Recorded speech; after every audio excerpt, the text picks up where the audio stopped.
Yes, again, my name is Macharia Gaitho. It is true that this morning, shortly after I left home, I was intercepted by an unmarked car by people in plain clothes. They tried to pull me out of the car, but I did not know who they were. As far as I knew, they could have been criminals. So I refused to get out of the car and I resisted, and my son, who was driving, managed to drive away. We went to Karen police station to seek help, but we were followed into Karen police station, and I was violently bundled into a car by those same people who I could not identify, and they did not identify themselves, and driven away. For me, that was a case of abduction.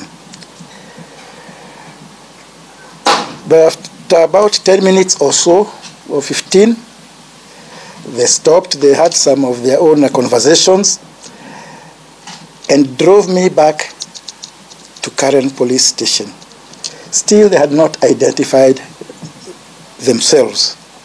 And when I asked them to identify themselves, they refused.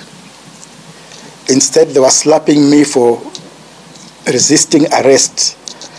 And I told them, as far as I know, I'm not resisting arrest, because you are not police officers unless you identify yourselves.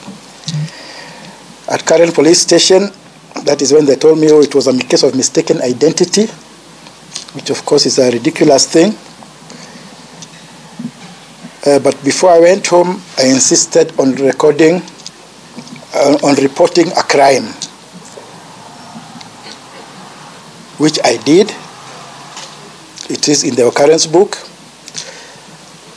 The next thing was to record a statement, but I was advised by my lawyer, the police will not investigate themselves, so I should come and report it here. And that is why I have come to IPOA. It is well known why IPOA was established as an independent civilian body to regulate the police. But I also know that since this government came to power, it has often trashed the work of IPOA. We know that the National Police Service has been resisting and defying IPOA. And we hope that this time IPOA will assert itself. We do expect justice. I would not add to what my lawyer has said, but we do expect that if indeed those who are police officers, they will be arrested, all of them, and made to bear individual responsibility. But it does not stop there. There is something called command responsibility.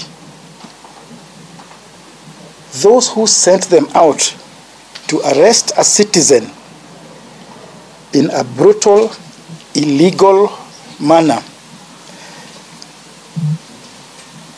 and I am not mincing words, the Inspector General of Police, or the Acting Inspector General, the Director of DCI, must also be made to bear responsibility and called to account. And it does not stop there. That is command responsibility within the police service. There is also command responsibility within the government or within the political system. Those who are encouraging officers to act illegally, to brutalize citizens, must also be called to account. We expect nothing less. Finally, I would just like to thank those who rallied to my support. First of all, my family. Because if they had not raised the alarm in good time, I don't know where those people would have taken me. We have heard of people being abducted illegally and not seen again, or bodies found in quarries. My family did a great job raising the alarm from the moment it happened and recording.